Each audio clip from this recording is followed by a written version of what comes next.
Early morning ఈ పాదాల నొప్పులు, ఇది మన క్వశ్చన్. నమస్కారం అందరికీ. ఇప్పుడు ఒక భయం ఏంటంటే ఈ పొద్దున్నే పాదాల నొప్పులు రావంగానే అమ్మో నాకు ఏమైనా కీళ్ళవాతం ఉందా అనేది. ఇప్పుడు ఈ పాదాలు కామన్గా ఏంటంటే రెండు వైపుల నొప్పులు వస్తుంటాయి, ఒకటి కింద ఒకటి వెనకాల. ఈ కింద ఉండేదాన్ని ప్లాంటార్ ఫేషియటిస్ అంటారు, వెనకాల ఉండేదాన్ని టెండో అకిలిస్ టెండోనైటిస్ అంటారు. అంటే అసలు ఇది ఏమిటి? ఇప్పుడు మనకి బాడీలో ఏ జాయింట్ అయినా కానీ కండరం అయినా కానీ ఎక్కడో చోట అటాచ్మెంట్ ఉంటుంది. ఇప్పుడు కండరం అయితే వెళ్ళి ఒక బోన్ మీద కూర్చుంటుంది, ఎందుకు? ఆ బోన్ ఆ జాయింట్ని కదిలియటానికి.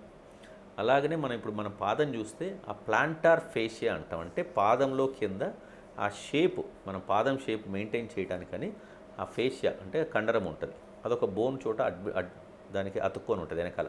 అంటే మన చీల మండలం, హీల్ అంటాం, అక్కడ అతుక్కుంటుంది.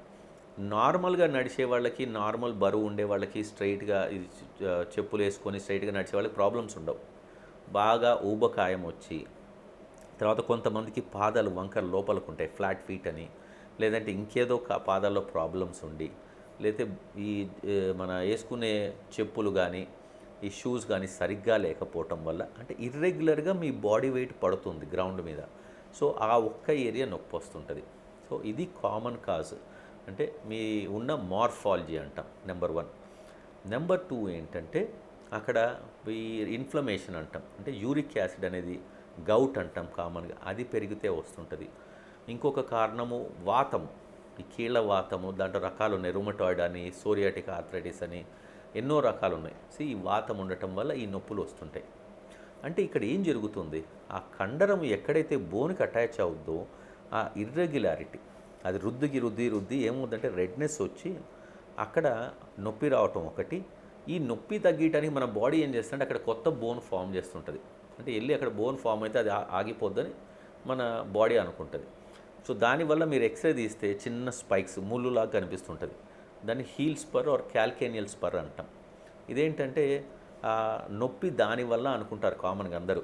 ఇప్పుడు మీకు కొంతమంది డాక్టర్ గారు చూపించేసి, ఇగో నీకు చిన్న ముళ్ళులాగా వచ్చింది, ఆ ముళ్ళు గుచ్చుకొని నీకు నొప్పి వస్తుంది అంటారు. కొంతమంది దానికి ఆపరేషన్లు చేసిన రోజులు ఉన్నాయి. వీలెంతవరకు దీనికి ఆపరేషన్స్ అవసరం లేదు, అది గుర్తుపెట్టుకోండి. ఫస్ట్ దీనికి ట్రీట్మెంట్ ఏంటి, ఆ కష్టం ఏంటో కనుక్కోవాలి.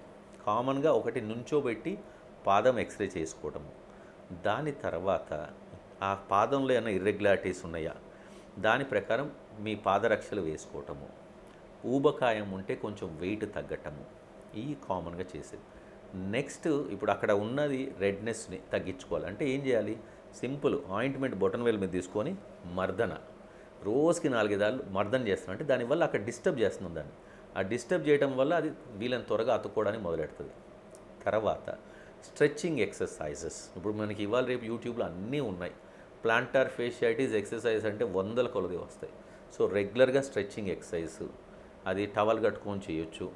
దాని తర్వాత ఇప్పుడు ఫిజియోథెరపీలో అల్ట్రాసౌండ్ థెరపీ అని, దాని తర్వాత ఐఎఫ్టి అని, రకరకాల మోడల్స్ ఉన్నాయి.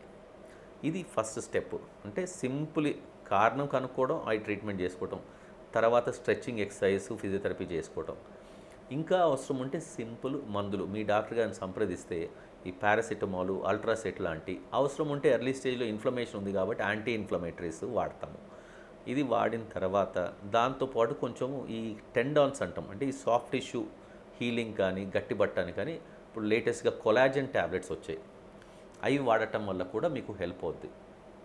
నెక్స్ట్ స్టేజ్ ఏంటంటే ఇవన్నీ చేసాము, దేనికి పెద్దగా హెల్ప్మెంట్ లేదు, అప్పుడు ఇంజెక్షన్స్ చేస్తాము. ఇప్పుడు ఈ ఇంజెక్షన్ చేయటం వల్ల ఏంటంటే అక్కడ లోకల్ రెడ్నెస్ తగ్గుద్ది. ఇప్పుడు మీరు చూస్తే ఈ ప్లాంటార్ ఫేషియటిస్ కానీ ఈ టెండో అకిలిస్ కానీ ఆల్మోస్ట్ సేమ్ విధానమే. ఇప్పుడు ప్లాంటార్ ఫేషియటిస్ అంటే పాదం కింద ఉండటం, టెండో అకిలిస్ అంటే పాదం వెనకాల, అంటే అది ఆ కండరం టెండో అకిలిస్ అంటాం. సో రెండు ఒకటే విధానం. ట్రీట్మెంట్ కూడా ఇప్పుడు మనం అనుకున్నట్టే స్ట్రెచ్చింగ్ ఎక్సర్సైజ్ అన్నీ అవుతాయి. ఇప్పుడు ఈ రెండు కూడా మనకి ఏం చేసినా ట్రీట్మెంట్ సెట్ కావట్లేదు. ఇంజెక్షన్స్ దాంట్లో 3 రకాలు. ఫస్ట్ కామన్గా ఇదివరకు వాడే స్టెరాయిడ్.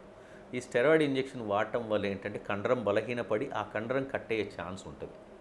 పాదం కింద కండరం కట్టయితే పర్లేదు, కానీ ఈ టెండో అకిలిస్ అంటే పాదం వెనకాల గట్టి పెద్ద కండ ఉంటుంది, అక్కడ రెగ్యులర్ స్టెరాయిడ్స్ ఇస్తే తెగిపోద్ది. సో అందుకే అంతగా వేయకూడదు. ఇప్పుడు అందుకనే లేటెస్ట్గా మనం వాడేది ఏంటంటే పిఆర్పి, ఇప్పుడు ఉదాహరణకి నిన్ననే ఒక లేడీ ఆల్మోస్ట్ 2 ఇయర్స్ అయింది ఆవిడకి ఈ పీఆర్పీ ఇంజెక్షన్ చేసి. ఆవిడకి అట్లీస్ట్ అప్పటికి 3 స్టెరాయిడ్లు చేశారు. లక్కీగా కండ కట్టవ్వలేదు. ఇంకా అంటే ఆవిడని కన్విన్స్ చేయడానికి కొంచెం టైం పట్టింది. నేను పీఆర్పీ ఇంజెక్షన్ చేయాలమ్మా అని. ఆవిడ హెసిటేట్ చేశారు. నేను కొంచెం అంటే మరి మూడోసారి సక్సెస్ఫుల్ కాకపోతే నా పేరు పాడవుద్ది. చాలా హెసిటేట్ చేశాను. లక్కీగా అంటే ఒకటే ఒక ఇంజెక్షన్ ఇప్పుడు 2 సంవత్సరాల తర్వాత వాళ్ళ నాన్న పట్టుకొని వచ్చింది ఆవిడ. ఆవిడ రావడం ఫస్ట్ అదే అడిగింది, గుర్తుపట్టారా సార్, నాకు 2 ఏళ్ల క్రితం పీఆర్పీ ఇచ్చాను. అంటే సంతోషంగా ఉంటుంది మాకు కూడా, అంటే ఒక రిజల్ట్ మంచిగా వస్తే. సో ఈ పీఆర్పీ అనేది, తర్వాత స్టెమ్ సెల్ ఇంజెక్షన్స్ ఇట్లాంటివి వాడతాము.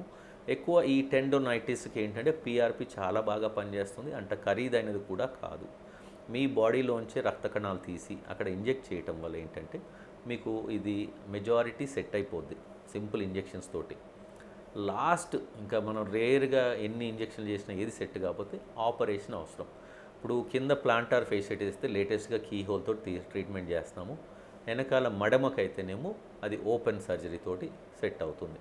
సో ఇది స్టెప్ వైజ్ మీ పాదాల నొప్పులు ఎర్లీ మార్నింగ్ వచ్చినప్పుడు ఫస్ట్ తీసుకోవాల్సిన జాగ్రత్తలు.